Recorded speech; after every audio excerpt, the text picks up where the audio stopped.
शांति 26 जनवरी 1970 अव्यक्त बाप दादा के अव्यक्त महावाक्य सार है याद की यात्रा की संपूर्ण स्टेज। बाप दादा भी यहाँ बैठे हैं और आप भी बैठे हो, लेकिन बाप दादा और आप में क्या अंतर है? पहले भी साकार रूप में यहाँ बैठते थे, लेकिन अब जब बैठते हैं तो क्या फील होता है? जैसे साकार रूप में बाप के लिए समझते थे कि लोन ले आए हैं, उसी समान अनुभव अभी होता है। अभी आते हैं मेहमान बनकर। यूँ तो आप सभी भी अपने को मेहमान समझते हो, लेकिन आपके और बाप के समझने में फ़र्क है ना। मेहमान उसको कहा जाता है जो आता है और जाता है। अभी आते हैं फिर जाने के लिए। वह था बुद्धि योग का अनुभव, यह है प्रैक्टिकल अनुभव। दूसरे शरीर में प्रवेश हो, कैसे कर्तव्य करना होता, यह अनुभव बाप के समान करना है। दिन प्रतिदिन तुम बच्चों की बहुत कुछ समान स्थिति होती जाएगी। आप लोग भी ऐसे अनुभव करेंगे, सचमुच जैसे लोन लिया हुआ है, कर्तव्य के लिए मेहमान हैं। जब तक अपने को मेहमान नहीं समझते, तब तक न्यारी अवस्था नहीं हो सकती। जो ज़्यादा न्यारी अवस्था में रहते हैं, उनकी स्थिति में विशेषता क्या होती है? उनकी बोली से, उनके चलन से उपराम स्थिति का औरों को अनुभव होगा। जितना ऊपर स्थिति जाएगी, उतना उपराम होते जाएंगे। शरीर में होते हुए भी उपराम अवस्था तक पहुंचना है। बिल्कुल देह और देही अलग महसूस हो, इसको कहा जाता है याद की यात्रा की संपूर्ण स्टेज। वह योग की प्रैक्टिकल सिद्धि। बात करते करते जैसे नारायणपन खींचे, बात सुनते भी जैसे कि सुनते नहीं हैं, ऐसी भासना औरों को भी आए। ऐसी स्थिति की स्टेज को कर्मातीत अवस्था कहा जाता है। कर्मातीत अर्थात देह के बंधन से मुक्त। कर्म कर रहे हैं, लेकिन उनके कर्मों का खाता नहीं बनेगा, जैसे कि न्यारे रहेंगे और अटैचमेंट नहीं होगा। कर्म करने वाला अलग और कर्म अलग है।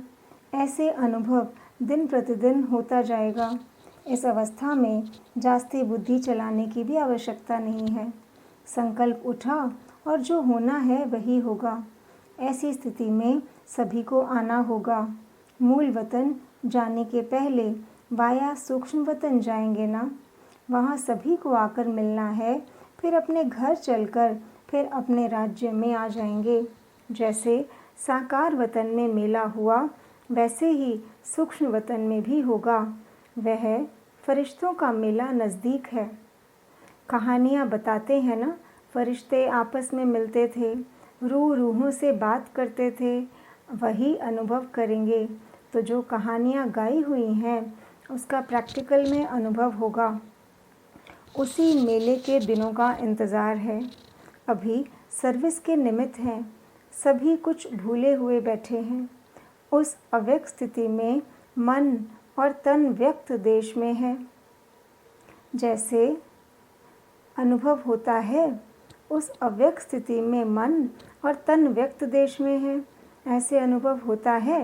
अच्छा, अपने को कहाँ के निवासी समझते हो? परमधाम के निवासी समझते हो? यह कितना समय याद रहती है? यह एक ही बात याद रहे कि हम परमधाम निवासी हैं। इस व्यक्त देश में ईश्वरीय कर्तव्य करने के निमित्त आए हुए हैं। मधुबन में आकर के विशेष कौन सा गुण लिया है? विशेष गुण है मधुरता। मधु अर्थात मधुरता। स्नेही, जितना स्नेही होंगे उतना बेहद का वैराग्य होगा। यह है मधुबन का अर्थ। अति स्नेही और इतना ही बेहद की वैराग्य वृत्ति। अगर मधुबन के विशेष गुण जीवन में धारण करके जाएं, तो सहज ही संपूर्ण बन सकते हैं। फिर जो रूहानी टीचर्स बनना चाहें, तो नंबर 1 की टीचर बन सकते हो, क्योंकि जैसे आपकी धरनी होगी, वैसे औरों को अनुभव में ला सकेंगे। इन दोनों गुणों की अपने में धारणा करनी है। मधुबन की लकीर से बाहर निकलने के पहले अपने में पूरी रीति यह भर कर जाना, एक स्नेह से दूसरा बेहद की वैराग्य वृत्ति से कोई भी परिस्थितियों को सहज ही सामना करेंगे। सफलता के सितारे बनने के लिए यह 2 गुण मुख्य। मधुबन की सौगात ले जाना, जैसे कहाँ भी जाना होता है तो वहाँ जाते ही पूछा जाता है कि यहाँ की विशेष चीज़ क्या है। जो प्रसिद्ध विशेष चीज़ होती है वह ज़रूर साथ में ले जाते हैं ना। तो यहाँ मधुबन की 2 विशेष गुण अपने साथ ले जाना, जैसे स्थूल मधु ले जाते हो ना, वैसे यह सूक्ष्म मधुरता की मधु ले जाना। फिर सफलता ही सफलता है। असफलता आपके जीवन से मिट जाएगी। सफलता का सितारा अपने मस्तक में चमकते हुए देखेंगे। तुम सफलता के सितारे हो, वह पुरुषार्थ के सितारे हो। क्या समझते हो? सफलता के सितारे हो। जैसा लक्ष्य होता है वैसा ही लक्षण भी होता है ना। अगर अब तक यही सोचते रहेंगे कि हम पुरुषार्थी हैं तो ऐसा समझने से कई छोटी छोटी गलतियां अपने को माफ़ कर देते हो। समझते हो हम तो पुरुषार्थी हैं, इसलिए अब पुरुषार्थी नहीं लेकिन सफलता का स्वरूप बनना है। कहाँ तक पुरुषार्थ में रहेंगे? जब स्वयं सफलता स्वरूप बनेंगे तब दूसरी आत्माओं को भी सफलता का मार्ग बता सकेंगे। अगर खुद ही अंत तक पुरुषार्थी चलते रहेंगे तो संगम के प्रारब्ध का अनुभव कब करेंगे? क्या ये जीवन पुरुषार्थी ही रहेंगे? इस संगम युग की प्रारब्ध प्रत्यक्ष रूप में नहीं प्राप्त करेंगे। संगम के पुरुषार्थ का फल क्या है? तो सफलता स्वरूप भी निश्चय करने से सफलता होती जाएगी। जब यह समझेंगे कि मैं तो हूँ ही सफलता का सितारा, तो असफलता कैसे आ सकती है? सर्वशक्तिवान की संतान कोई कार्य में असफल नहीं हो सकती ना।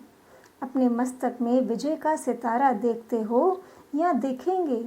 विजय तो निश्चित है ही ना। विजय अर्थात सफलता। अभी समय बदल रहा है। जब समय बदल गया तो अपने पुरुषार्थ को भी बदलेंगे ना।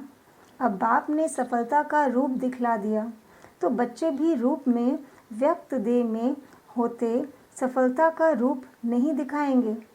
अपने को सदैव सफलता का मूर्त ही समझो। निश्चय को विजय कहा जाता है।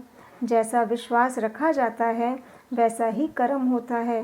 निश्चय में कमी होती तो कर्म में भी कमी हो जाएगी।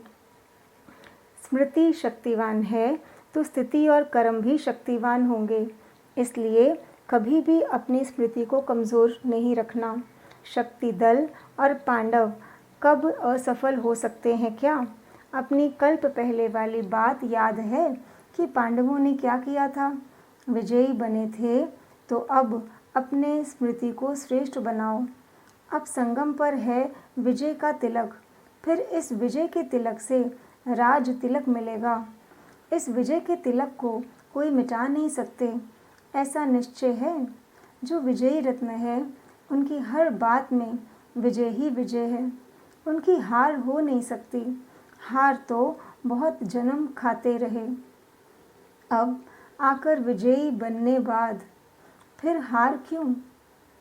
विजय हमारी ही है, ऐसा एक बल एक भरोसा हो। बच्ची यदि ज्ञान में नहीं चलती है तो क्या करें?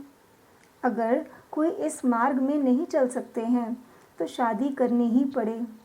उन्हों की कमज़ोरी भी अपने ऊपर से मिटानी है। साक्षी हो मजबूरी भी करना होता है। वह हुआ फ़र्ज़, लगन नहीं है। फ़र्ज़ पालन करते हैं। एक होता है लगन से करना, एक होता है निमित्त फ़र्ज़ निभाना। सभी आत्माओं का एक ही समय यह जन्मसिद्ध अधिकार लेने का पाठ नहीं है। परिचय मिलना तो ज़रूर है, पहचानना भी है, लेकिन कोई का पाठ अभी है, कोई का पीछे। बीजों में से कोई झट से फल देता है, कोई देरी से फल देता है। वैसे ही यहाँ भी हर एक का अपने समय पर पाठ है, कोई देरी से फल देता है।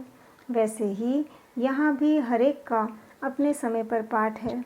फ़र्ज़ समझ करेंगे तो माया का मर्ज नहीं लगेगा, नहीं तो वायुमंडल का असर लग सकता है। इसलिए फ़र्ज़ समझकर करना। फ़र्ज़ और मर्ज़ में सिर्फ एक बिंदी का फ़र्क है, लेकिन बिंदी रूप में न होने के कारण फ़र्ज़ भी मर्ज हो जाता है। जो मददगार हैं उनको मदद तो सदैव मिलती है। बाप की मदद हर कार्य में कैसे मिलती है, यह अनुभव होता है। एक दो के विशेष गुण को देख एक दो को आगे रखना है। किसको आगे रखना है? यह भी अपने को आगे बढ़ाना है। शिव जयंती पर आवाज़ फैलाना सहज होता है ना। जितनी हिम्मत हो उतना करो, क्योंकि फिर समय ऐसा आएगा जो इस सर्विस के मौके भी कम मिलेंगे। इसलिए जितना कर सकते हो उतना करो। भूलें क्यों होती हैं, उसकी गहराई में जाना है। अंतर्मुख हो सोचना चाहिए, यह भूल क्यों हुई? यह तो माया का रूप है ना। मैं तो रचयिता बाप का बच्चा हूँ। अपने साथ एकांत में ऐसे ऐसे बातें करो, उभारने की कोशिश करो। कहाँ भी जाना होता है तो अपना यादगार छोड़ना है और कुछ ले जाना होता है। तो मधुबन में विशेष कौन सा यादगार छोड़ा? एक एक आत्मा के पास यह ईश्वरीय स्नेह और सहयोग का यादगार छोड़ना है।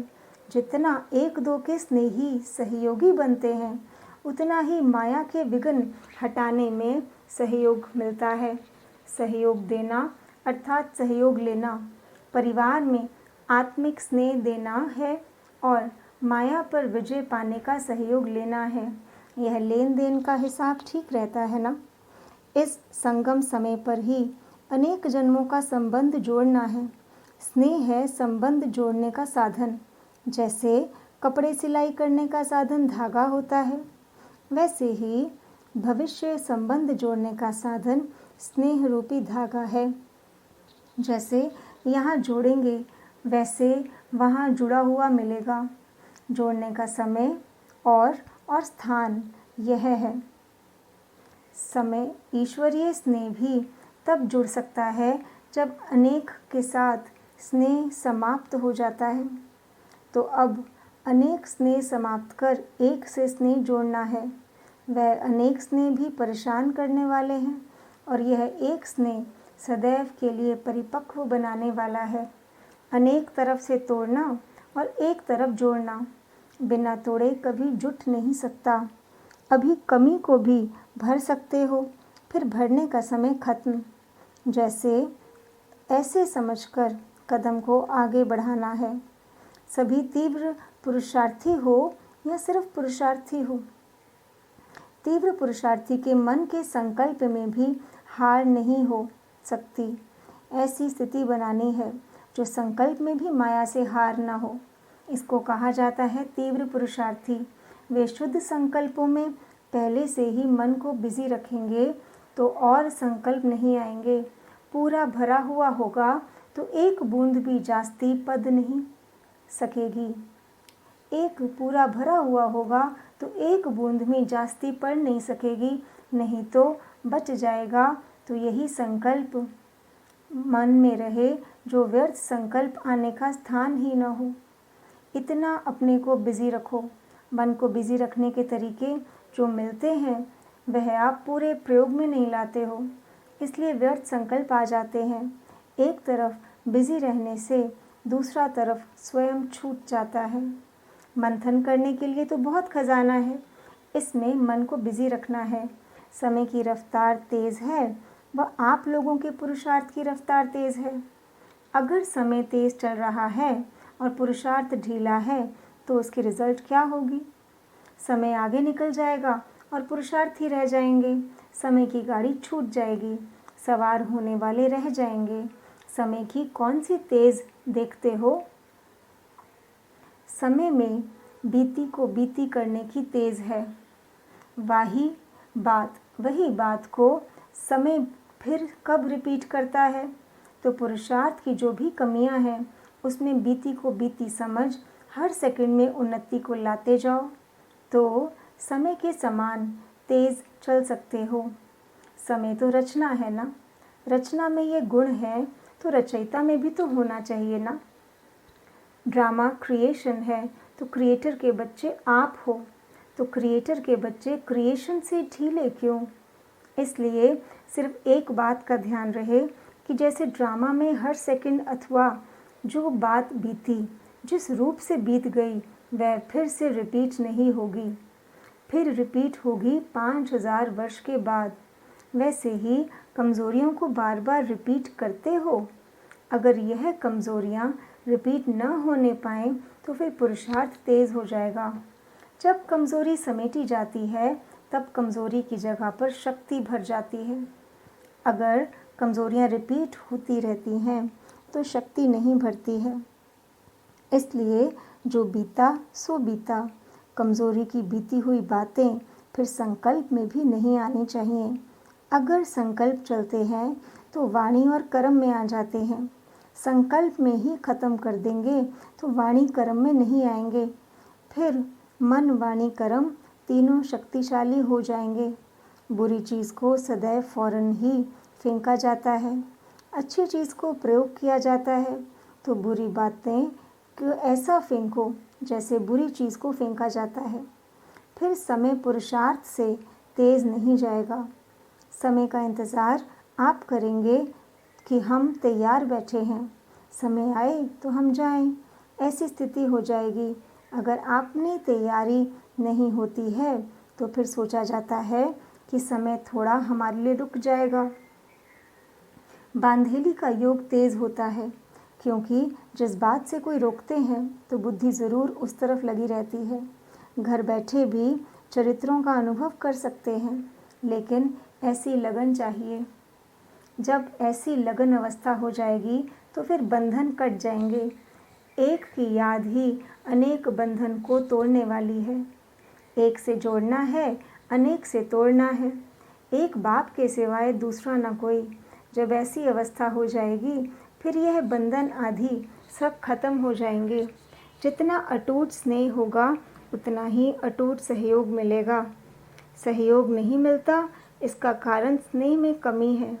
अटूट स्नेह रख करके अतीत अटूट सहयोग को प्राप्त करना है। अटूट स्नेह रख करके अटूट सहयोग को प्राप्त करना है। कल्प पहले का अपना अधिकार लेने के लिए फिर से पहुंच गए हो, ऐसा समझते हो। वह स्मृति आती है कि हम ही कल्प पहले थे। अभी भी हम फिर से निमित्त बनेंगे। जिसको यह नशा रहता है उनके चेहरे में खुशी और ज्योति रूप देखने में आता है। उनके चेहरे में अलौकिक अव्यक्ति चमक रहती है। उनके नयनों से, मुख से सदैव खुशी ही खुशी देखेंगे। देखने वाला भी अपना दुख भूल जाए। जब कोई दुखी आत्मा होती है तो अपने को खुशी में लाने के लिए खुशी के साधन बनाती है। तो दर्पण में चेहरा देखने में आए, तुम्हारे चेहरे से सर्विस हो, न बोलते हुए भी आपका मुख सर्विस करे। आजकल दुनिया में अपने चेहरे को ही श्रृंगारते हैं ना, तो आप सभी आत्माओं का भी ऐसा चेहरा श्रृंगारा हुआ है, ऐसा चेहरा श्रृंगारा हुआ देखने में आता है। सर्वशक्तिवान बाप के बच्चे हैं, फिर शक्ति न आए यह कैसे हो सकता है? ज़रूर बुद्धि की तार में कमी है। तार को जोड़ने के लिए जो युक्तियाँ मिलती हैं उसको अभ्यास में लाओ। तोड़ने बगैर जोड़ लेते हो तो पूरा फिर जुटता नहीं है। थोड़े समय के लिए जुटता है फिर टूट जाता है। इसलिए अनेक तरफ से तोड़कर एक तरफ जोड़ना है। इसके लिए संग भी चाहिए और अटेंशन भी चाहिए। हर कदम पर, हर संकल्प पर अटेंशन। संकल्प जो उठता है वह चेक करो कि यह हमारा संकल्प यथार्थ है व नहीं। इतना अटेंशन जब संकल्प पर हो तब वाणी भी ठीक और कर्म भी ठीक रहे। संकल्प और समय दोनों ही संगम युग के विशेष खजाने हैं जिससे बहुत कमाई कर सकते हो। जैसे स्थूल धन को सोच समझ कर प्रयोग करते हैं कि एक पैसा भी व्यर्थ न जाए, वैसे ही यह संगम का समय और संकल्प व्यर्थ न जाए। अगर संकल्प पावरफुल हैं तो अपने ही संकल्प के आधार पर अपने लिए सतयुगी सृष्टि लाएंगे। अपने ही संकल्प कमज़ोर हैं तो अपने लिए त्रेतायुगी सृष्टि लाते हैं। यह खजाना सारे कल्प में फिर नहीं मिलेगा। तो जो मुश्किल से एक ही समय पर मिलने वाली चीज़ है, उसका कितना मूल्य रखना चाहिए। अभी जो बना सो बना, फिर बने हुए को देखना पड़ेगा, बना नहीं सकेंगे। अभी बना सकते हो, उसका अब थोड़ा समय है। दूसरों को तो कहते हो ना, बहुत गई थोड़ी रही, लेकिन अपने साथ लगाते हो। समय थोड़ा रहा है, लेकिन काम बहुत करना है। अपने आप से दृढ़ प्रतिज्ञा करो कि आज से फिर यह बातें कभी नहीं रहेंगी। यह संस्कार अपने में फिर इमर्ज नहीं होने देंगे। यह व्यर्थ संकल्प कभी भी उत्पन्न नहीं होने देंगे।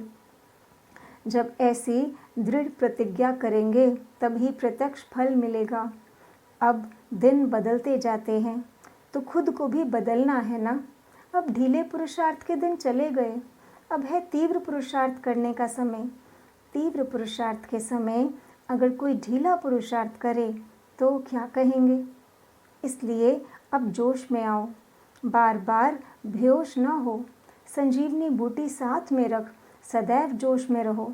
बाकी हाँ करेंगे, हो जाएगा, देख लेंगे, यह अक्षर अभी न निकलें। ऐसी बातें बहुत समय सुनी। अब बाप दादा यही सुनना चाहते हैं कि हाँ बाबा करके दिखाएंगे। अपनी चलन में अलौकिकता लाओ तो चलन की आकर्षण लौकिक संबंधी उमाधि को भी स्वयं खींचेगी। लौकिक संबंध में वाणी काम नहीं करती, चलन की आकर्षण होगी। तो अब बहुत तेज़ से चलना है। अभी ऐसा बदल कर दिखाओ जो सभी के आगे एग्जाम्पल बन जाओ। अब 1 सेकंड भी नहीं गंवाना। चेक आप कर सकते हो ना। अब समय बहुत थोड़ा रह गया है। समय भी बेहद की वैराग्य वृत्ति को उत्पन्न करता है, लेकिन समय के पहले जो अपनी मेहनत से करेंगे तो उसका फल ज़्यादा मिलेगा। जो खुद नहीं कर सकेंगे उन्हों के लिए समय हेल्प करेगा, लेकिन वह समय की बलिहारी होगी, आपकी नहीं। कितनी बार बाप दादा से मिले हुए हो, यह स्मृति में है कि अनेक बार यह जन्म सिद्ध अधिकार मिला है। कितना बड़ा अधिकार है जो कई प्रयत्नों से भी नहीं प्राप्त हो सकता। यह सहज ही प्राप्त हो रहा है, ऐसा अनुभव किया है। समय बाकी कितना है और पुरुषार्थ क्या किया है, दोनों की परख है। समय कम है और पुरुषार्थ बहुत करना है। जब कोई स्टूडेंट लास्ट टाइम पर आकर दाखिल होते हैं तो वह थोड़े समय में कितनी मेहनत करते हैं। जितना समय तेज़ जा रहा है इतना तेज़ पुरुषार्थ है। कभी शब्द निकाल देना चाहिए, कब शब्द निकाल देना चाहिए। जो तीव्र पुरुषार्थी होते हैं वह कब शब्द नहीं बोलते, अब बोलेंगे, अब से करेंगे। यह संगम समय का 1 सेकंड भी कितना बड़ा मूल्यवान है। 1 सेकंड भी व्यर्थ गया तो कितनी कमाई व्यर्थ हो जाएगी। पूरे कल्प की तकदीर बनाने का यह थोड़ा सा समय है। 1 सेकंड पद्मों की कमाई कराने वाला है और 1 सेकंड में पद्मों की कमाई गवा देंगे। ऐसे समय को परख करके फिर पाँव तेज़ करो, समस्याएं तो बनती रहेंगी। स्थिति इतनी पावरफुल हो जो परिस्थितियां स्थिति से बदल जाएं। परिस्थिति के आधार पर स्थिति न हो, स्थिति परिस्थिति को बदल सकती है। क्योंकि सर्वशक्तिमान के संतान हो तो क्या ईश्वरीय शक्ति परिस्थिति नहीं बदल सकती। रचयिता के बच्चे रचना को नहीं बदल सकते। रचना पावरफुल होती है या रचयिता के बच्चे रचना के अधीन कैसे होंगे। अधिकार रखना है ना कि अधीन होना है। जितना अधिकार रखेंगे उतना परिस्थितियां भी बदल जाएंगी। अगर उनके पीछे पड़ते रहेंगे तो और ही सामना करेंगी। परिस्थितियों के पीछे पड़ना ऐसे है जैसे कोई अपनी परछाई को पकड़ने से वह हाथ आ जाती है और ही आगे बढ़ती है ना, तो उसको छोड़ दो। वायुमंडल को बदलना यह तो बहुत सहज है। इतनी छोटी सी अगरबत्ती, खुशबू की चीज़ भी वायुमंडल को बदल सकती है। तो ज्ञान की शक्ति से वायुमंडल को नहीं बदल सकते।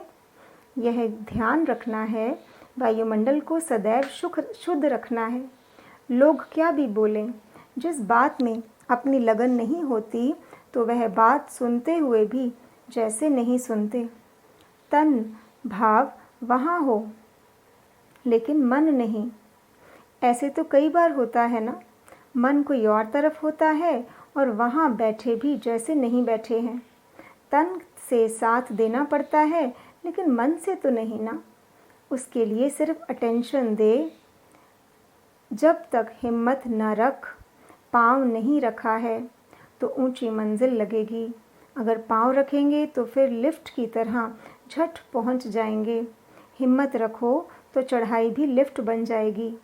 तो हिम्मत का पाँव रखो, कर सकते हो। सिर्फ लोक लाज का त्याग और हिम्मत की धारणा चाहिए। एक दो का सहयोग भी बड़ी लिफ्ट है। परिस्थितियाँ तो आएंगी लेकिन अपनी स्थिति पावरफुल चाहिए। फिर जैसा समय वैसा तरीका भी टच होगा। अगर समय प्रमाण युक्ति नहीं आती है तो समझना चाहिए योग बल नहीं है। योग युक्त है तो मदद भी ज़रूर मिलती है। जो यथार्थ पुरुषार्थी हैं उनके पुरुषार्थ में इतनी पावर रहती है। ज़्यादा सोचना भी नहीं चाहिए। अनेक तरफ लगाव है, फिर माया की अग्नि भी लग जाती है, परंतु लगाव नहीं होना चाहिए। फ़र्ज़ तो निभाना है लेकिन उसमें लगाव ना हो। ऐसा पावरफुल रहना है जो औरों के आगे एग्जाम्पल हो। जो एग्जाम्पल बनते हैं वह एग्ज़ामिन में पास होते हैं। एग्ज़ामिन देने के लिए एग्जाम्पल बन दिखाओ, जो सभी देखें कि ये कैसे नवीनता में आ गए हैं। ऐसे सर्विसेबल बनना है जो आपको देख औरों को भी प्रेरणा मिले। पहले जो शक्तियाँ निकली उन्होंने इतनी शक्तियों को निकाला। आप शक्तियाँ फिर सृष्टि को बदलो। इतना आगे जाना है। गीत भी है ना कि हम शक्तियाँ दुनिया को बदल कर दिखाएंगे। सृष्टि को कौन बदलेंगे? जो पहले खुद बदलेंगे। शक्तियों की सवारी शेर पर दिखाते हैं। कौन सा शेर? यह माया जो शेरनी रूप में सामना करने आती है ना, उनको अपने अधीन कर सवारी बनाना, अर्थात उनकी शक्ति को खत्म करना। ऐसी शक्तियाँ जिनकी शेर पर सवारी दिखाते हैं वही तुम हो ना। वह सभी का ही चित्र है। ऐसी शेरनी शक्तियाँ कभी माया से घबराती नहीं, लेकिन माया उनसे घबराती है। ऐसे मायाजीत बने हो। शक्ति बिगर बंधन नहीं टूटेंगे। याद की शक्ति है, एक बाप दूसरा ना कोई। ऐसा सौभाग्य कोटों में कोई को मिलता है। इतना पदम पद्मापदी भाग्यशाली, इतना पद्मा पदम भाग्यशाली अपने को समझते हो। शक्ति दल बहुत कमाल कर सकता है। जो हड्डी सेवा करने वाले होते हैं उनको बाप भी मदद करता है। जो स्नेही है उनसे बाप भी स्नेही रहता है। बाप के भी वही बच्चे सामने रहते हैं। भल कोई कितना भी दूर हो, लेकिन बाप दादा के दिल के नज़दीक है। सभी से अच्छी सौगात है अपने इस चेहरे को सदैव हर्षित बनाना। कभी भी कोई परेशानी की रेखा ना हो। जैसे संपूर्ण चंद्रमा कितना सुंदर लगता है, वैसे अपना चेहरा सदैव हर्षित रहे। चेहरा ऐसा चमकता हुआ हो जो और भी आपके चेहरे में अपना रूप देख सकें। चेहरा दर्पण बन जाए। अनेक आत्माओं को अपना मुखड़ा दिखलाना है ना। अभी पद्मा पदम भाग्यशाली बनना है, महादानी बनना है। रहम दिल बाप के बच्चे, सर्व आत्माओं पर रहम करना है। इस रहम की भावना से कैसी भी आत्माएं बदल सकती हैं। सारे दिन में ये चेक करो कि कितने रहम दिल बने हैं, कितनी आत्माओं पर रहम करना है। इस रहम की भावना से कैसी भी आत्माएं बदल सकती हैं। सारे दिन में ये चेक करो कि कितने रहमदिल बने हैं, कितनी आत्माओं पर रहम किया है। दूसरों को सुख देने में भी अपने में सुख भरता है। देना अर्थात लेना। दूसरों को सुख देने से खुद भी सुख स्वरूप बनेंगे, कोई विघ्न नहीं आएंगे। दान करने से शक्ति मिलती है। अंधों को आँखें देना कितना महान कार्य है। आप सभी का यही कार्य है, अज्ञानी अंधों को ज्ञान नेत्र देना। और अपनी अवस्था सदैव अचल हो। तुम बच्चों की स्थिति का ही यह अचल घर यादगार है। जैसे बाप दादा एक रस रहते हैं, वैसे बच्चों को भी एक रस रहना है। जब एक के ही रस में रहेंगे तो एक रस अवस्था में रहेंगे। अच्छा, ओम शांति।